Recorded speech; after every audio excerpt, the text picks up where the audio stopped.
I welcome you all with my love and respects. You have all come here with some expectation, some hope to enhance your knowledge, to get a new perspective of life, to see if you can live your life in a better way. I want to tell you a few things before we get into the subject, so that you can get the maximum benefit from your stay here. You might have gone to many other places, listened to many other lectures, practiced many other techniques before coming here. All that is all right. Just one thing. When you are here, just be totally here. That's all. Just leave behind all the knowledge that you have gathered earlier in other places and then come in here. You would have seen a board outside that said, "Leave your shoes and mind outside."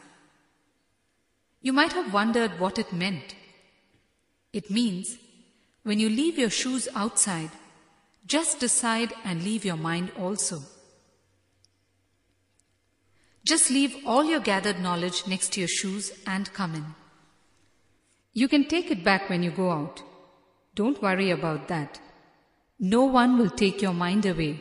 It will be perfectly safe. At least your shoes people might take, but your mind people will not touch. I will guarantee you that. People are unable to handle their own minds. They will surely not touch and experiment with yours. When you come in with an empty mind, with no prejudice, you can absorb what I am saying in its totality. If you come in with your knowledge, you will be constantly comparing every word of mine with what you know about it, with what you have heard about it from someone else earlier, and you will simply miss what I am trying to tell.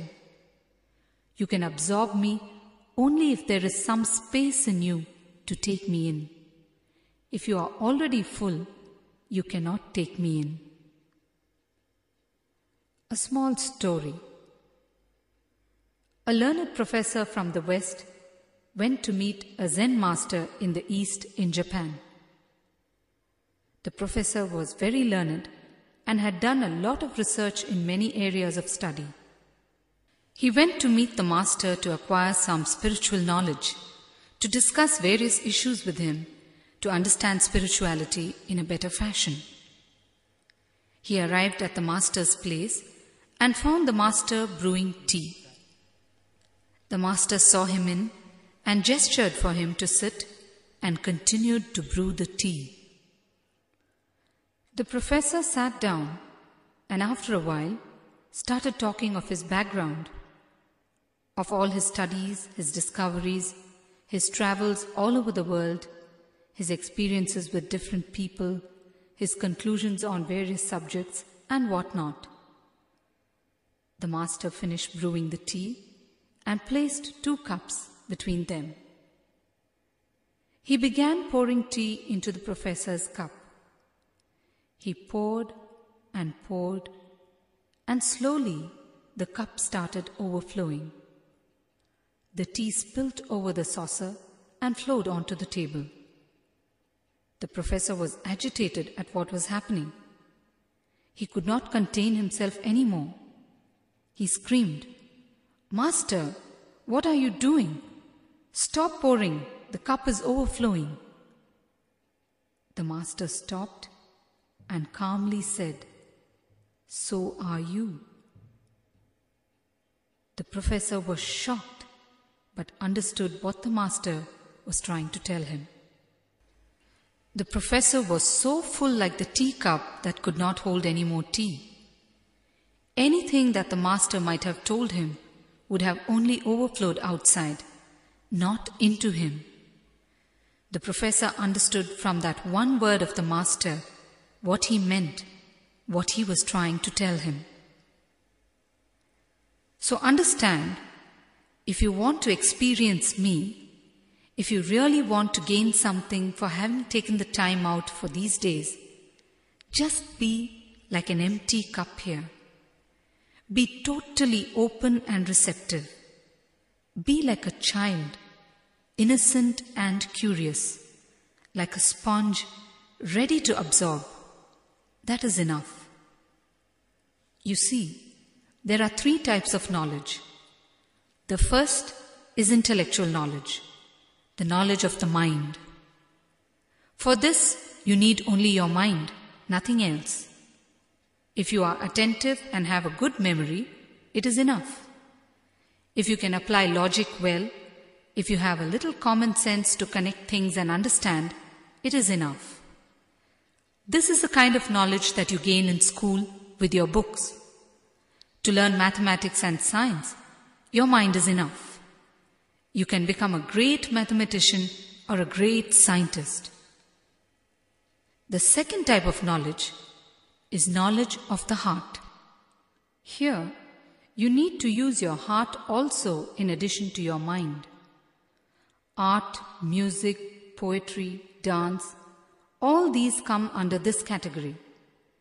For all these, you cannot use only your mind. Nothing will happen if you use only your mind. You have to use your heart also. To paint, to write poems, to sing, you need to emote. All these are creations. They are creations from your heart. They are expressions of your heart.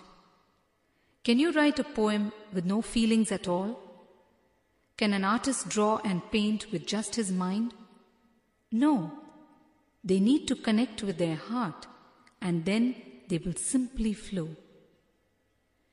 You can pick up certain points, certain techniques about writing poems with your mind or about painting, but ultimately the stuff will come from your heart only. No one can teach you to write poems or paint. They can teach you certain techniques, that's all. You have to then absorb things and start doing on your own. The third type of knowledge is spiritual knowledge. Knowledge that is neither of the mind nor of the heart, but of your being. Actually, we can't even call it knowledge. It is just a deep understanding beyond logic. This can neither be taught nor picked up. It can simply happen out of a deep communion at the being level. I always tell people, I cannot teach you spirituality, but you can learn. You can learn by just absorbing the Master's words at the being level, like energy. The energy behind the Master's words is so powerful that if you allow it, it can penetrate you and touch you at the being level. It can bring about a transformation that cannot happen with just words of the mind and feelings of the heart. When I talk from my experience of the ultimate truth, from my being. When you listen, listen totally from your being. Only then can you get a glimpse of my experience. I am not here to give you just words. I am here to take you beyond words. If you are here with acute awareness and silence, you can go beyond words and get a glimpse of your own being. All right, let us alter the seating arrangement a little. When you sit, don't sit with your relatives or friends or people known to you. Sit at random next to anyone whom you don't know much, whom you are not very familiar with. When you sit with familiar people, you will be compelled to exchange glances, exchange words while I am talking. If you sit with strangers, you can absorb me better alone. And understand one thing. I always tell this during my talks. When the session is happening, there will be a beautiful flow, an energy that is created and vibrating in the room, a deep communion between you and me. Don't interrupt it by coming in late. The flow will be broken. It is just like